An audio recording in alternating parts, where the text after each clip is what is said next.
I like to say that hypnosis is essentially guided meditation on steroids. I'm going to put you in a really advanced, deep relaxation. And when you're in that deep, relaxed state, your subconscious is much more open and receptive to influence and to suggestion. And it's during those open states that we're allowed to program more suggestion that'll be self-serving, that would be powerful for you. And we talk about this all the time. You have to use these powers for good and not evil, right? I mean, we need to use these for influence, not manipulation.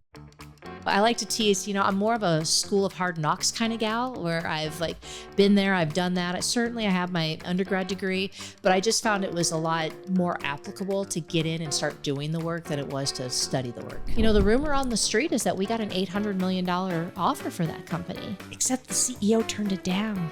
What happened? Who turns down an $800 million? My husband was like, so let me get this straight, babe. You're going to start your own business with a brand new baby, a 6-month-old at home. I mean, the economy had tanked, no money, and we're just going to go for this, huh? And yeah, that sounds like what we're going to do. Yeah. All right, babe, I got your back. Let's do this. Hey guys, welcome back to Vaulted Views. I'm your host, Ray Lucia Jr. Today, we've got a great and dear friend of mine, Stacey McKibbin. We're going to talk about how she went from being a nice, sweet Midwestern girl to entrepreneur and leadership expert, and some really interesting topics we're going to talk about. But first, we're going to learn a little bit about Stacey McKibbin. Stacey, welcome to the show. Thank you so much, Ray. Super excited to be here. Man, we've been trying to get you on the calendar forever to do this show. I know. If it's not you, it's me, right? I know. That's what happens. Two entrepreneurs, movers and shakers. We've got other things going on, but thank you for making the time to enter the vault. Oh, the same. The vault was designed to do this, so I'm super stoked to be here. So you're at my house the other night, yes, and we're having a holiday party for our Vistage friends, and you bring me this beautiful, very rare bottle of bourbon. And so, part of my thing on the show is we like to enjoy bourbon. Actually, the last show I did, we were drinking some nice tequila, but generally bourbon. Sometimes it's a scotch, but mostly bourbon. And you bring this beautiful bottle of bourbon over with your husband, Chris, and I open it up, take it out of the bag. I'm like, oh my God. And so it's from High West. Yes. And we were in Park City last year. Exactly. And it's called a Midwinter's Night Dram. Dram, I got to look that up, why they call it Dram. Yeah, versus Dream. Versus Dream. It's probably like a spin on something with whiskey barrels or something like that. But this is just fantastic stuff. It comes out once a year. And so we're going to be enjoying a little bit of High West bourbon while we're doing the show. Yeah, we get to have some fun too. Of course, of course. Actually, you're gonna be doing most of the talking, and I'll be doing most of the drinking. Sweet. So, but let's get into it. Tell us a little bit about your background, Stacey. Yeah, so I appreciate that, and again, thanks for having me on. So I'm a good Midwest girl. I grew up in St. Louis, Missouri. Came out to San Diego in 1997 after I graduated college, and so I came out here with no money. I had like $500 in the bank. I had no place to live. I had no job. And I basically just drove in off the freeway, the 8 freeway where it ends at the beach. Yeah, like Ocean Beach. Exactly. And so I actually teased. I'm like, Shel Silverstein was right. The sidewalk does end. It ends right here at Ocean Beach. And what a more perfect place, right? Exactly. And so I basically, flipped a Yui, went to Hotel Circle, and started looking for work and a place to live. And lo and behold, here I am 20-something years later. We won't go in. We're not going to age you. Please, let's not do that. You're 29 forever. Forever. All right. So you found a job. What were you doing? So I was working at a book distributor. They were the largest book distributor in North America.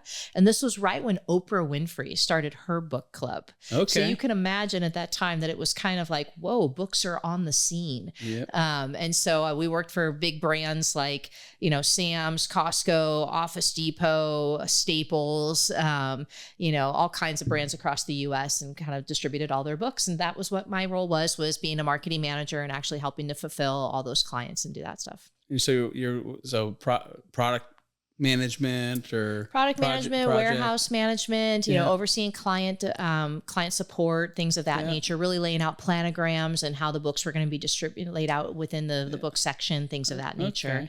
And then I ultimately moved into project management. because what they wanted to do was they wanted to implement an ERP and a warehouse management system. So we were overhauling everything. Oh, wow. So this was back when Oracle was really big.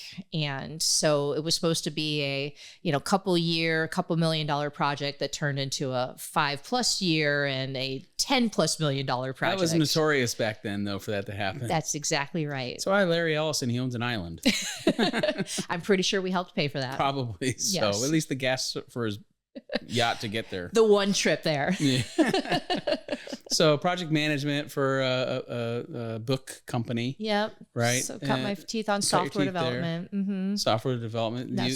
You left there and you.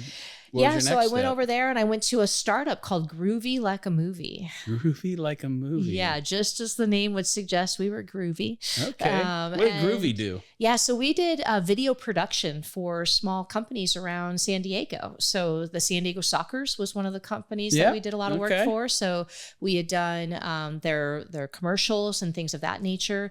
I had started to work for those guys and put together an entire program for Hillcrest, where I did a deal with Cox Cable to match with a bunch of restaurants in Hillcrest that could actually afford then to get on television. And so we rotated them through the spots and got everybody a little video production and put them on TV. No kidding. Mm-hmm. Yeah, it was super fun. So you go from books to video. I know. It was quite the transition. But I think the big thing there was I really got bit by the entrepreneur bug, because I went from a 500-person organization nationwide to a 5-person organization. Oh, big culture shock on that one. Yeah, huge culture shift. And, you went from having a whole bunch of resources to you were the resource. Oh, yeah. And there was certainly no hiding when goals and deliverables were due. It was like, oh, that was me, I guess, So you were really turning around looking for other people, and it was you standing behind you. That reminds me, that was kind of my experience when I left Deloitte. Mm-hmm. Big multinational accounting firm, and came to work in the family business. Exactly that. It was like, wait, you don't have an IT department? Yep. Like, what happens when my computer breaks? You figure it out, right? Supplies. Where's the supply room? No, you go to Staples. That's right. Or you bring pencils from home. Yeah, exactly. Like save us all. Exactly. So you got the entrepreneur bug at Groovy Like a Movie. Yeah, exactly. And so I was working during the day and, doing the best I could as their salesperson. So I had a commission structure and things like that, but I still needed to pay rent and feed myself and do all those things. So I actually was working as a barista part-time as well. Okay. I started my own little company called Sane Strategies, where I was writing sales plans, marketing plans, business plans. I kind of talked to my coffee customers as they came in. Yeah. Yeah. Today they call that a side hustle. Yes, exactly. So you were doing side hustles before gig economy. Yeah. So you started the gig economy. I started the gig economy. Wow. Exactly. That's how old I am, right? Okay. So it really did spark that entrepreneur bug. It really did. Yeah. And I'd actually gone back to try to get my MBA a couple of times. And every time I went back to get my MBA, there was another startup that was there that was like, hey, why are you going to school and doing that hypothetical talk about it stuff? Why don't you come and work for us? And let's actually do it.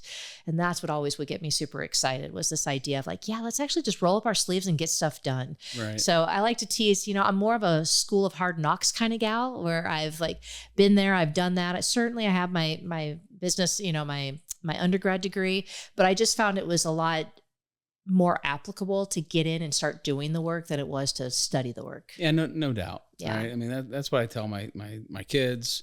Like, you're going to go to school, you go to school for the experience, you go to school for the relationships. Yeah. Right. You learn as much as you can, but you really learn in the real world. That's exactly right. Right. Making mistakes, learning from your mistakes, growing from your mistakes. Yeah. Right. Being mentored by your managers and your leaders, and that's exactly which we're going to get into eventually. That's right. Right. That's right. I've had my fair share on both sides. Yeah. Some that are really good and some that, yep. So you start off in books, you go to video. Yeah. And your next step, and I'm just putting all this together. SMS, text messaging. Man, you are hitting all the media points. Well, and what's really funny about that is when you would tell people at the time, this was the early 2000s. So this was before the iPhone was even invented. Okay. That's back when we were doing texting by hitting the numbers. Oh on your yeah, phone? you were like, triple tapping on your phone. Your thumbs was doing all the work. You might have had a Palm Pilot, so you were using your stylus, or you had the little, the little ball on your BlackBerry. Exactly. You really are trying to date yourself, aren't you? I know, exactly. Well, and we called it mobile marketing. And what we meant by that is the marketing that was on your handset. And people would ask me all the time, like, oh yeah, the billboards that drive around on trucks. And I was like, no, not that kind of mobile marketing. So this company was a startup, and and now you're part of something that's growing exponentially. Oh man, it was so cool. I literally just got chills thinking about it. I mean, so when I was offered the job to work there, I was made a $72,000 offer. Now keep in mind, remember, I'm still like eating my roommate's leftover food. I'm working as a barista. I'm like side hustling everything. So to get a $72,000 job offer at this time, I think I have arrived. Yeah. But then I find out you don't actually make any money until the company starts making money. And we were making zero in revenue at that point in time. But we were all about, hey, there's a huge equity play in this for you. So, you get in. On the come. Yeah, that's exactly right. I was betting on the come. I was betting on myself, and I was betting on the team and the organization. I mean, these guys were amazing. Our head of engineering had like a perfect score. Their SAT came out of MIT. Wow. Two guys that, you probably don't know their names, but the company they started, GoFundMe. Oh yeah. Came out of our organization. No downtown. Kidding. Yeah. So the caliber of people was off the charts. I mean, I could have never paid Harvard to learn what I learned downtown working side by side with these people. It's absolutely the best decision I ever made. That's incredible. So that was like a B2B like business model. Yeah. And you're growing up through that organization. Exactly. What happened to it? Yeah. So, we were growing, we were doing the text messages on your handset back in the day when most people were, they weren't even getting charged for those things. So we were monetizing 5 cents, 10 cents, 25 cents. We were doing on average around 60 million text messages a month. Oh. And so grew that from zero in revenue to about 32 million or more a month or a year, is what we're doing at that time. Grew, I was number 32 or something like that in the organization to well over 150. And we were crushing it, doing 150 projects a quarter. So just wrap your head around that one, 150 projects a quarter. Yeah, that's insane. That's a lot of work that people were doing. And, and what was really interesting is we had such a proliferation of activity going on our social network that the leadership team was actually flown out to Quantico by the FBI because we had terrorist cells operating in our social network. Again, this was right after 2000. Oh, that's insane. Yeah. And so, this was back in the day when people were buying the database, and that was what was really all the thing. And, the rumor on the street is that we got an $800 million offer for that company. Oh, so you're rich. Yep. Except the CEO turned it down. What happened? Who turns down an $800 million offer? He wanted a B in the offer. He wanted $1 billion. And you're the financial guy, Ray. So I'm going to ask you, like, what's the difference between 800 million and $1 billion at that level? At that level, it's only 200 million. It sounds like pocket change. It's totally. How much do you need? Yeah. That's going to change your life. That's like, I always ask these questions, like, how do you get there? Mm-hmm. Like how do you even get as far as $1 billion? Right. Right. Or even 100 million. Right. You know what I mean? Like, at some point, you've done it. Yeah. Right? You've arrived. You've done it. You've arrived. And this is the epitome of shoot for the moon and land among the stars. You're doing okay, right? Like that's the idea there. So unfortunately, he turned it down and no one ever came knocking again. No kidding. No kidding. And so, based on my equity, I lost, just shy of $4 million. It wasn't chump change for me at that point. You don't want me to do the future value calculation? No, I definitely do not want you to do that. I could do that. I could pull out my HP12C and no, we won't. We want to make this. We want to make this a happy podcast. But you're well on the way to earning that back. Well, and you know what? Honestly, I look back on it with such fondness. I could never have paid Harvard to learn what I learned downtown. Never in a million years could I have learned what I learned there. And, I learned what it looks like to be influential at the table, what it looks like to not be influential at the table. Yeah. I learned what it looks like to have incredible core values that govern behavior, and how, when those core values are misused, how they can become detrimental to the company as well. Right. So there was so much that I use literally every single day today that quite frankly, it's a blessing. So it's pretty incredible. And we're going to learn more about how you've leveraged those experiences into what you're doing today. Definitely. So you left there, the SMS business. I had to take a little time off there. Spent 4 months in Breckenridge, just like yucking it up in the snow. Yeah, Breck is it's on my bucket list. Oh, you have Spent a lot of time in Colorado. I haven't been there yet, so I'm nervous about the altitude. It's definitely. Everyone tells me it's right when up they there. built the third lift. So when you take 3 chairlifts to get to the top, you know you're going up. Yeah, it's like 13,000 or 14,000. Above that, it was 14,000. Yeah, I mean, 100% of the time, no matter the weather, you went into clouds on the third chairlift. Yeah. So I'm a little nervous about that because I'm not afraid of the elevation as much as I've noticed that my heart rate increases dramatically at the altitude. Oh, interesting. And that's uncomfortable. Yeah. So it feels like you're on a treadmill when you're just like enjoying a glass of water. Yeah. Right? So, but it's definitely on the bucket list. We're going to hit up Breck. And when I'm there, I'll be thinking about the 4 months that you were shredding it up. Just disconnected. It was great, and it gave me the energy to come back and work for another startup. So 2 of the guys that had worked downtown started You're taking this whole entrepreneurial B2B. bug seriously by then. I mean, at that point, it was kind of who I was. I mean, I really enjoyed having my finger and hands in everything. I mean, it was like you get an opportunity to sit at the leadership table, to, work with the customers, to work with the team. So you're really kind of at the epicenter of things. And it's powerful to have that sort of influence and persuasion and, So you run with that for a little bit and there was something that happened. Yeah. So, I mean, Soapbox Mobile was great. So we went from SMS to Soapbox Mobile. They were the B2B play and they were looking to get acquired.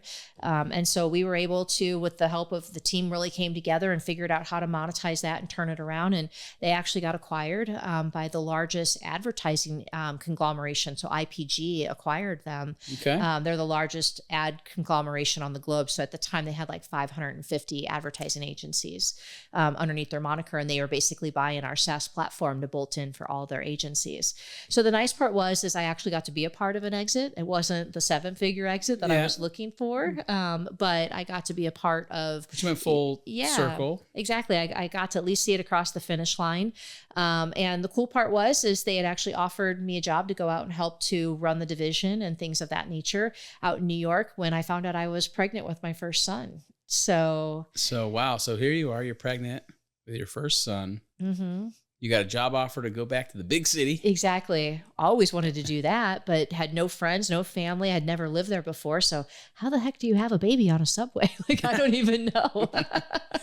So what was the choice? Yeah. So basically I had to look at, do I want unemployment or do I want to uproot my family and go to New York? And so my husband and I really did a lot of soul searching and we said, family is really important to us. And, again, that Midwest girl, you can take her out of the Midwest, but you can't take the Midwest out of her. And so those family values were really hard ingrained. So we chose unemployment and stayed here with his family and our friends and everything that we had built up. And so I quickly found myself kind of unemployable. I mean, here I come out of these environments where I'm setting my hours, I'm influential to the table, I'm making decisions, I'm, setting my vacation hours, I'm doing all these things, I'm making them, I have unlimited potential in my money.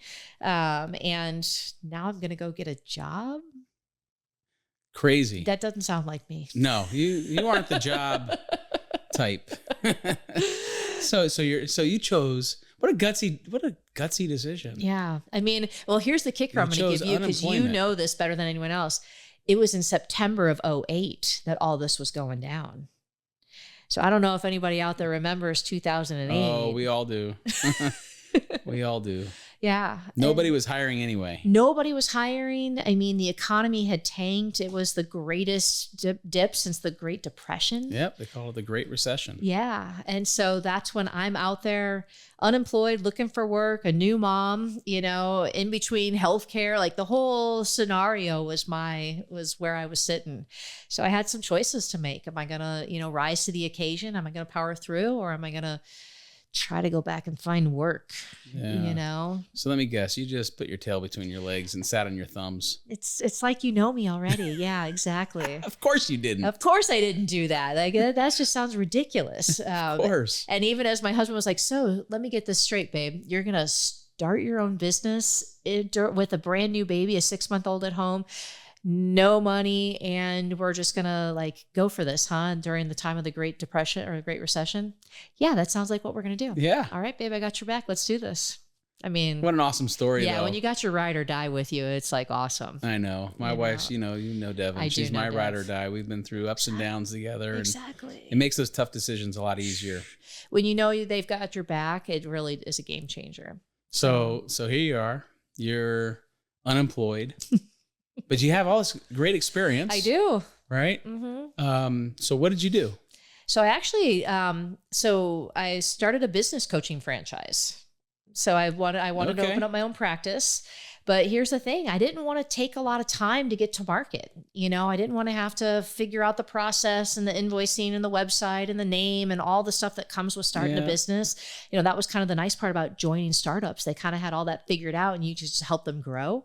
That's what I was looking to do. I wanted to help other startups to grow. I wanted to help business owners and do what I had been doing for the last, 10 years. So that's fascinating. So you look at like buying into a franchise, almost like kind of what you were doing before, working within a startup, right? And then they gave you all the tools and the framework and everything, and then all you had to do was go out and sell. It's exactly right. Yep. So that's smart. I mean, is that something you would recommend to a newbie entrepreneur? Absolutely. In a heartbeat. I mean, the Action Coach franchise was fantastic. Brad Sugars is an amazing entrepreneur. The network in there is amazing. I highly, highly, highly recommend. You know, if I were to go back and do it again, I would absolutely do it again the exact same way. I think it gave me the confidence that I needed to know that I could. Yep. And then it gave me the infrastructure to be able to do it. So you were able to hone your chops as an official entrepreneur, right? Because this is the first time you actually were doing your own thing. Yeah, other than my sane strategies and all my side hustles. Your Don't side shortchange hustles. my side hustles. I'm not dissing your side hustles. I'm not dissing those. But legitimately, but this is like, a legit, yeah. Right? Like, I mean, you had to write someone a check. Yep. And you had up front and then ongoing.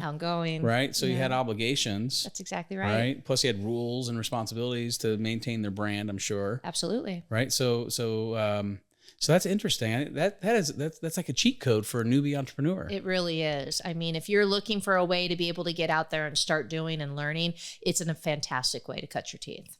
So you did Action. Was it Action Coach? Action Coach, yeah. And so what was that about? So that was really, they were, a small business coaching franchise. That was the focus was really helping small business owners to grow and things of that nature. So I did that for about 5-6 years with them and realized pretty quickly that, hey, people weren't buying Action Coach as much as they were buying Stacey McKibbin. Once you get out there and you start doing the networking thing and you're really out there in your community and you're building your brand and your reputation, it really is about you individually. And I think that's true in coaching in general and maybe you've had this experience with a coach. It's a personal relationship, right? Much like a fellowship or a spiritual advisor or things right? You got to connect with those people in order to really be vulnerable and to trust. And so I think that's what was really happening there. And I realized through that process that what I really wanted out of life, when I started to do that end in mind question, who do I want to be when I grow up and what does that look like? That's where I really started to ask myself, what do I want people saying about me? And the bottom line was I wanted people saying, she always just knew what to say. She always knew when to give me the kick in the tail. She knew when to give me the high five. She knew when to give me the hug. She knew when to be the cheerleader and when to be the, the accountability master, right? And so when I started to think about that in my journey, I started to actually develop more training. So I went back out, I went and got master certified in neuro-linguistic programming. Neuralistic programming? Yeah, we shorten that to NLP. Okay. All right. We got to slow you down a little bit because I'm not picking up what you're putting down. Yeah. So neuralistic programming. That sounds really yeah. It's it's heady and it is literally and figuratively, it is the study of the subconscious and why we behave the way we do. And what I found when I was working with my coaching clients was, if you're attracted to me as your coach, you're likely a type A personality. You know, you want to get things done. You don't want to sit around and talk about it and think about it forever. You want to like get into action. And that's what I was really finding. But behavior change can be hard sometimes if you've got these self-limiting beliefs and you've got these programs that are running that tell you you're not good enough, you don't have enough, you don't have enough time, or whatever the things are, that the stories we tell ourselves. That's where the NLP really came into practice, was really helping people to break through behavior change in a moment, as opposed to taking a year of talk therapy to get there. And so that's really what gave me, I like to say, my powers of influence to help people reframe how they were seeing things. You know, Wayne Dyer has a great quote about this: change the way you look at things, the things you look at change. And I love that quote because it puts me in the driver's seat. So wait, you're saying I can see that differently just by choosing to see it differently? Yeah, that's exactly what I'm saying. So when you choose to see your team differently, when you choose to see your finances differently, when you choose to see all the stuff that comes with business ownership and entrepreneurship, when you choose to see it differently, you feel differently, therefore you act differently. It's a game changer. Oh, man. I am so glad I'm not married to you. Honey, if you choose to see the toilet seat differently. If you choose to leave the cap off the toilet or off the toothpaste, well, you know, it's exactly right. Yeah. If you choose to look at the garbage a little differently. You're not wrong. Oh my gosh. Yeah, my poor kids and my poor husband. You're not wrong. No, they're very blessed. I mean, this is incredible. So neuralistic programming. Yeah. And then I went on to become a certified hypnotist with that. Because again, it helps. I just learned this about you, the certified hypnotist. Well, I want to ask you a few questions about that, but sure. How does that tie into the neuralistic programming and hypnosis is a form of NLP. So there's many forms of NLP. There's different techniques and tools that you can use. And hypnosis is one of them. I like to say that hypnosis is essentially guided meditation on steroids. So it's just like, I'm going to put you in a really advanced, deep relaxation. And when you're in that deep, relaxed state, your subconscious is much more open and receptive to influence and to suggestion. And it's during those open states that we're allowed to program more suggestion that'll be self-serving, that would be powerful for you. And we talk about this all the time. You have to use these powers for good and not evil. Right? I mean, we need to use these for influence, not manipulation. Right. Yeah. I didn't even think about that. Yeah. So you can certainly do, there are certainly folks out there that do harm with these things. So is it evil when you hypnotize your husband to tell him to put the toilet seat down? No, that's just practical. Oh, okay. Just making sure. So NLP, and now you're a hypnotist. Yeah. Master certified in DISC. I've gone on to do energy work. I mean, I do a lot around personality testing. Yes. I really want to understand why people behave the way they do, because once I understand the drivers for the behaviors, I can help with strategies and approaches that will address those specific patterns, so that, again, we don't have to talk about it for years. We can actually be really strategic with our approach. So it can take 1, 2, 3 sessions as opposed to 1, 2, 3 years. So this question is a little risky for me. You know me for a little while now. It's true. Right? So what would you say on the personality side of things, where I would fit like in a DISC sort of thing? It's been a while since I've taken one. So yeah. And tell me a little bit more about me. I'm curious. This is very risky.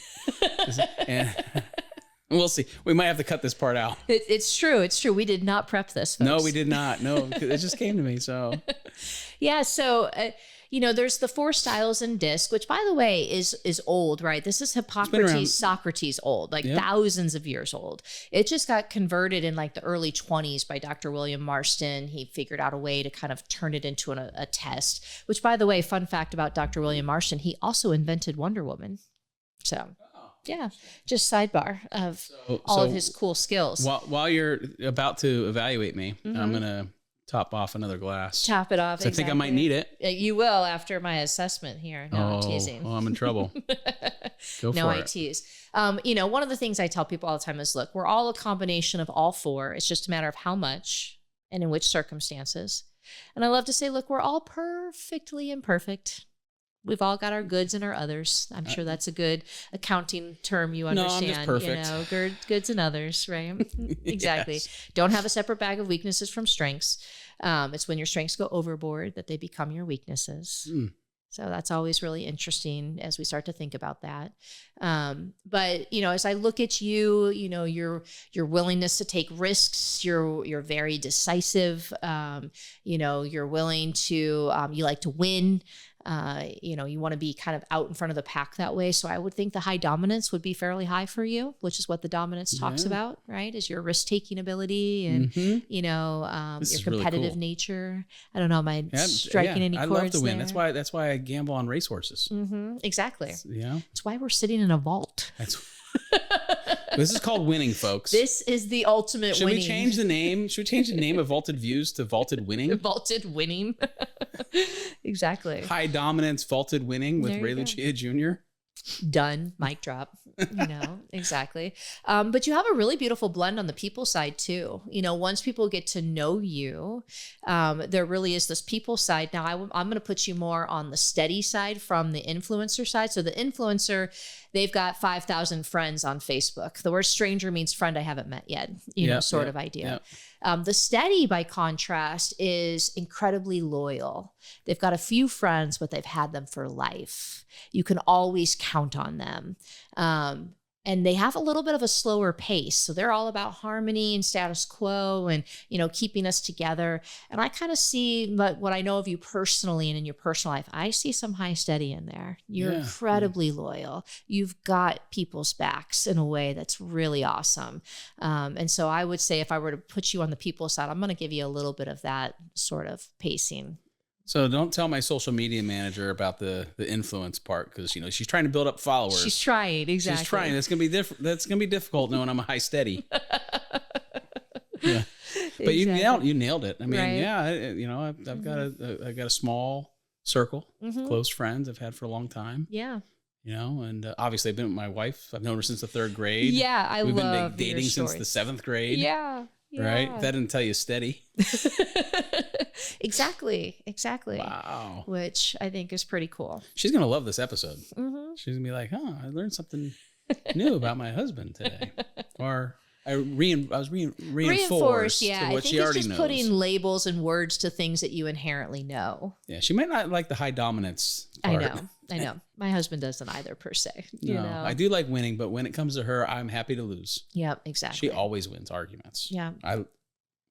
Happy the life, high dominance in me would say, I let her win the arguments.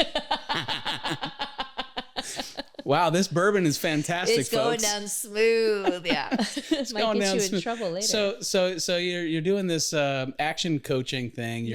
You're a hypnotist, NLP, developing certified, my skills. Yeah. You know, charging hard. You're profiling personalities.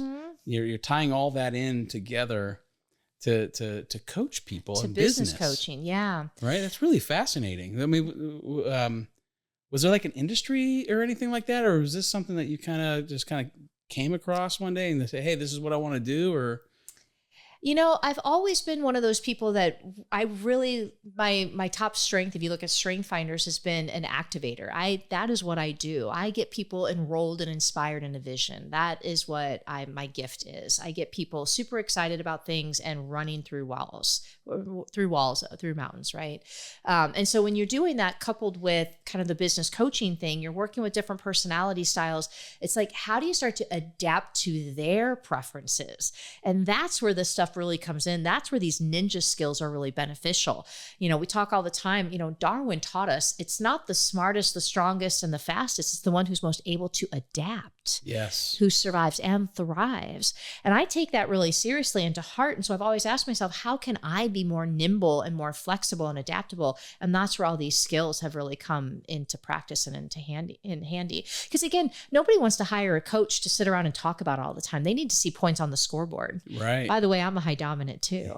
That's why we like each other. That's why we get along so well, Yeah. you know, is because we recognize that that is ultimately the end game. And that's what I realized really early on. If somebody's going to pay me money every month to work on their business, they better see some ROI out of that. And so Right. while yes, oftentimes you do have to work on the soft skill stuff of how you're feeling and thinking, what your skills are, how you're executing for sure. But if it's not producing ROI and the points on the scoreboard, well, then maybe we need to do something a little different. Yeah, because I mean, I've hired coaches and stuff like that in the past on the soft skills with our people and stuff years ago, and you always feel like it's just bullshit. Yeah, yeah, right, exactly. And I love that you focus on putting the points on the scoreboard. Yes, because that's what a business owner wants to see at the end of the day. Right, and the bonus for you is that A, I'm going to get you home in time for dinner. B, I'm going to have you working less hours because we're going to work smarter, not harder. Yeah. Right. And we're going to level up the team around you so that they can be your succession planning. They can be your backup when you're on vacation, when you're sick, when all those things that oftentimes as a business owner, you don't get the luxury of. So that's my mindset. And that's always been the way that I've looked at it. Yeah. So many business owner friends, founders, whatnot of mine, you know, they struggle with building that team around them. You know, they get a very flat organization structure and they can't really go on vacation. No, because they're the only ones who can do it. You know, and that's a mindset thing and a reality thing. You know, they manifested that through the lens of I can do it as well as I can. And so again, once you have that perspective, you create that reality. And then that becomes really challenging to, again, like have any life beyond the work you've built. So basically what you've done then is you've created yourself a job. Right. And I don't know if you know the acronym for job, but it stands for just over broke. And I remember the days where I felt like that. Yeah. I mean, and how many entrepreneurs do you know that live that way? They do. Right. They do. And it is a job to them. It is. They're like, oh, I'm working for myself, but I work for myself. Right. Right. Exactly. You know, I went to work for a crazy boss only to be hired by an even crazier boss. Yeah, me. That's you. Yeah. All right. So at some point you realize, man, these people, they're hiring me, Stacey McKibbin, not action coach. Yeah. You know, it was great. It was a way to get your, feet in to running your own business. Yeah. And so you're like, you know what? I'm already out on my own, but I got this thing with Action Coach. I need to ditch that and do my own thing. Yep. That's when I started Concilio. So, I recognize that what got me here won't get me there. Yep. Sort of idea. And Action Coach had served its purpose, and that season had come and gone.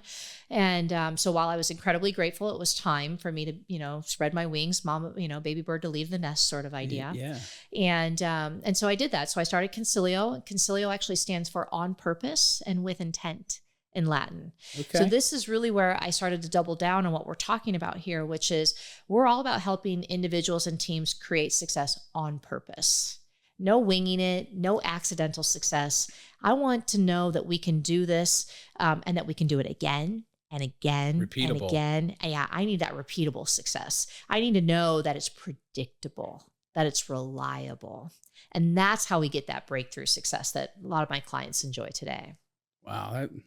That's really cool. So Concilio, on purpose. Mm-hmm. That's a really great name. So you built up your own, what do you call it? A consulting business, coaching business. Yep, exactly. Right. And so now we do a lot of organizational coaching. Okay. Early on, I did a lot of just working with that The CEO. C-suite. Yep. But what really started to happen was in order to really free that CEO up, we had to start getting down further in the organization. And so we started to work then with the C-suite. And then we started to work with the leadership team. And then we started to work with the mid-level managers. And then we started to work with the front lines. Because what we realized is if we could work organizationally and coach everybody up, and we could push self-governance down to the lowest levels in the organization, like, how do you get those front lines elbowing each other? Like, hey, that's not how we open packages. Hey, that's not how we receive new packages into the warehouse. Hey, that's not how we do this spreadsheet, right? Then all of a sudden, your managers can be freed up to work on the business because they're not having to swoop back in to do the day-to-day task management and oversight. It's so smart. Yeah. Now, all of a sudden, it's like you've got an entire team that starts to get freed up to work on your business with you and for you. Talk about power. Talk about breaking through barriers to growth. Every business needs this. I mean, so folks on who follow the podcast have heard me talk about, my mission and vision for me personally, right? And it's permeated through my companies, which is to help 1 million American households with their retirement through financial advisors, right? And I had a really interesting experience today before you came in, working with somebody who we're planning out, my social media and content and so forth. And I said, I really want to speak to financial advisors, and it would be really, for someone who hasn't been here that long, it would have been really easy to ask the question, why? Because we're in the wealth management business. We make our money by servicing individual investors. But what she said was, oh, I understand why. It's because if we can help more financial advisors, we can help more. We can get closer to that 1 million American households that your vision is to help with the retirement through financial advisors. She repeated my vision back to me, and she's a new employee, right? And that didn't bring a tear to your eye. It was really special. And so as we're like prepping for the show, and I'm thinking about some of those things, what you're talking about, how you work with the CEO and the C-suite, and you work your way all the way down to the front lines, right? Like, it's so important to be able to get your people excited about where you're taking them. Yes. Because so many leaders, I made this mistake years ago. You operate kind of in a closet. You're at the top of the mountain. You're all by yourself. You're working out your own vision. Yes. You only share it with a limited number of people. You don't talk about it openly, right? And it sounds like, Stacey, correct me if I'm wrong, like what you do ultimately is you help leaders create more leaders by sharing their mission and vision and integrating that all through all levels of a company. That's exactly right. That's exactly right.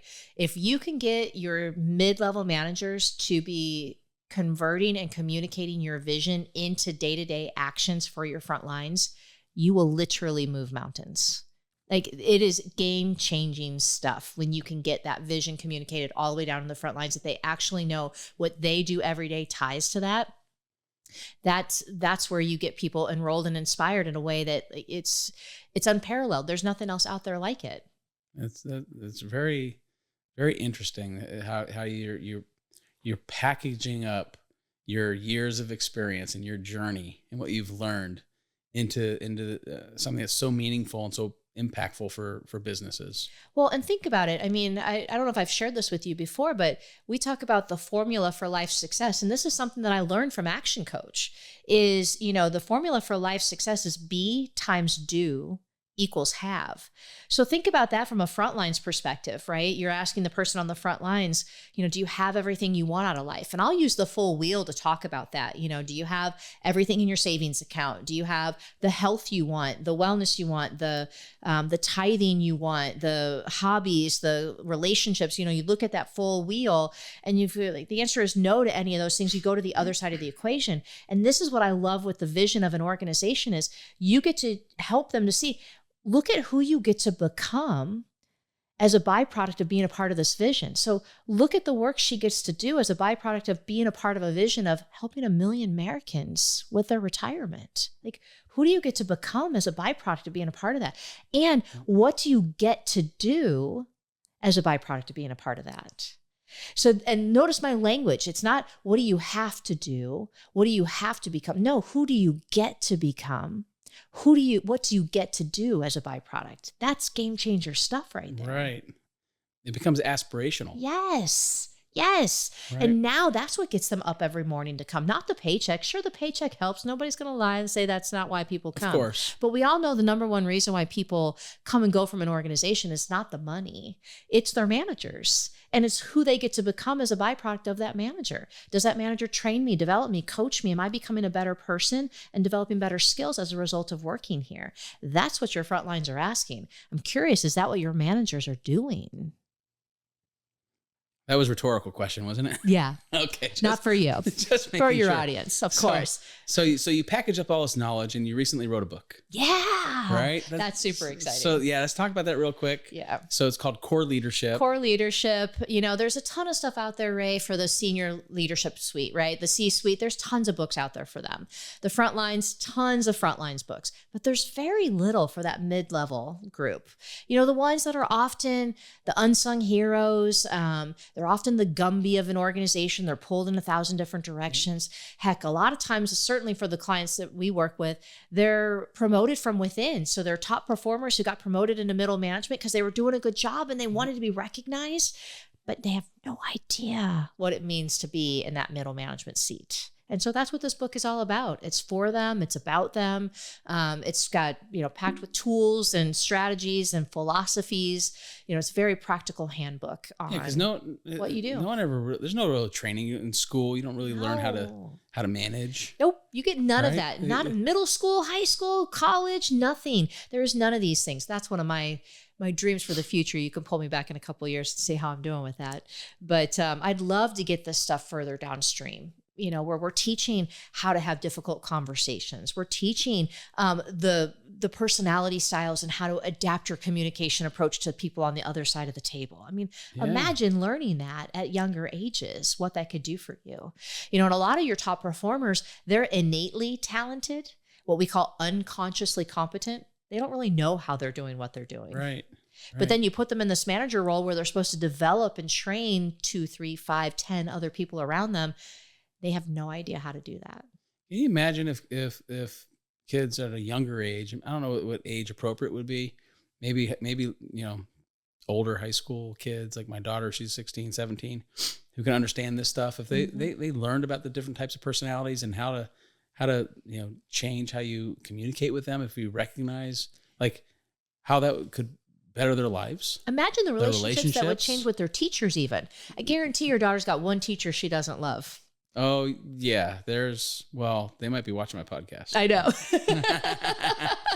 She loves them all, but there's a few that she doesn't love as much. Yeah, and I can tell you my kids, there's at least one teacher that they don't get along with. And so that's the work that I go, so what's their pace? Are they fast? Or are they slow? Are they more task-oriented? Are they more people-oriented? I help them to get a sense for that. I'm like, okay, well, if they're more this, then I want you to talk to them in that language. Yeah. Well, what would that look like, Mom? Well, that would mean you show up in the class and have your homework ready to go. Make that the task first and then ask her about her weekend. Oh, okay.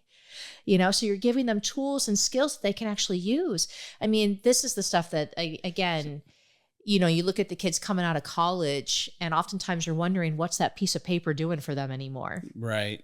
Yeah. You give them skills. We can do a whole other show on that, right? Yeah, don't get me started. Yeah. That is literally one of my hot buttons. I tell my kids they're going there build their relationships. They're going for the experience. They're going to go grow up.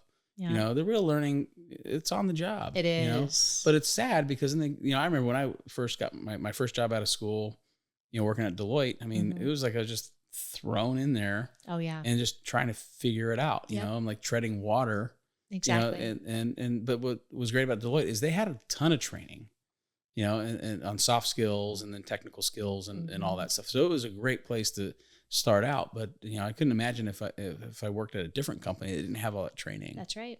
Right. And so, folks like you're really, filling the gap. You found a need and you're providing it. And so this is an interesting one. So I learned this on the job over the years. And so you talk about understanding people's personality types and then, changing your behavior to connect better with them, but how would you suggest financial advisors can use that, as a way to help them grow? Because I have a lot of financial advisor friends that follow the show. Yeah. And obviously, you know about my mission and so forth. And so financial advisors are always trying to grow their business. And we always talk about find your ideal customer profile and all that stuff. But, that's perfect. But you never really know who you're coming across with. And ultimately you just want to help people. So, how do they take some of this stuff in their business and help them, monetize it? Great question. A couple of ways. Number one is, first of all, recognize that your style is just your style. It's not who you have to be. And so one of the things I often work with my clients on is, hey, just because it says you're a high dominant or a high compliant, you can adapt to other styles. So you can be flexible. So you first have to choose to do that though. So, Right. If you're a financial advisor out there, I would encourage you, make that a non-negotiable for yourself.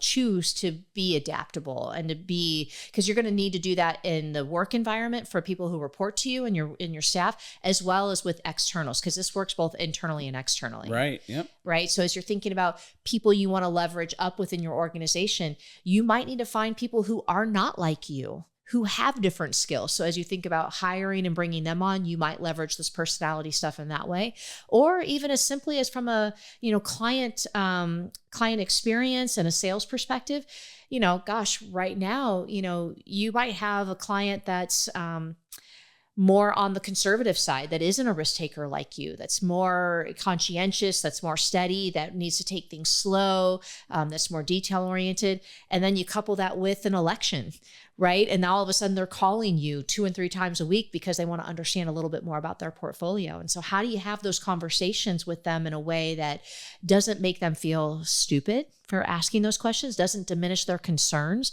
but also maybe changes their perspective and reframes them to see it in a way that's positive, so that they understand that, hey, this is a long-term play and we're looking at this over a 10, 20-year period, not, a 6-9 month period sort of idea. Right.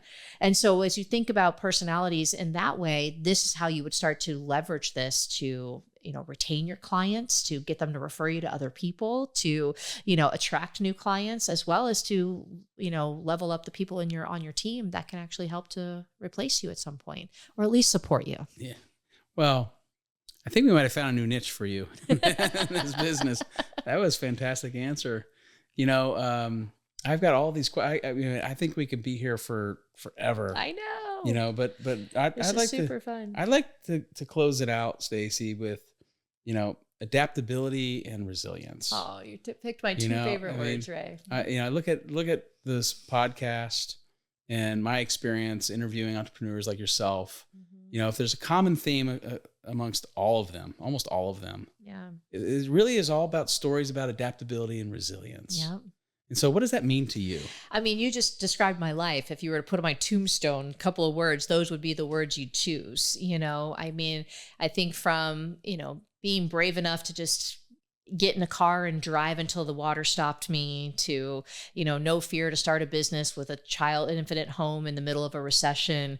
I think resilience really does capture what I'm about. And, for me, my saying always is, look, I never lose. I either win or I learn. So if I'm not winning, what am I learning here? And that really is what allows me to take every single circumstance, some might call good or bad, and for me to look at them and go, there's a blessing in here for me. And I think that's what it comes down to. Wow. Well, I am certainly blessed for having you on this show. That's what I feel like, man. This was incredible. And I'm definitely winning and learning with you here, Stacey McKibbin, Concilio Consulting. Yeah, and thank you. Just a fantastic guest. We learned so much today. Appreciate I hope everyone can take one nugget from this and apply it to your life or your business. That's all I ask. One thing. Just one thing. And always be adaptable and resilient. Yep. That's it. Well, thanks. All right. Cheers to that. Cheers. Yeah. Chin. Thank you. Thank you. We'll catch you guys next time. Take care.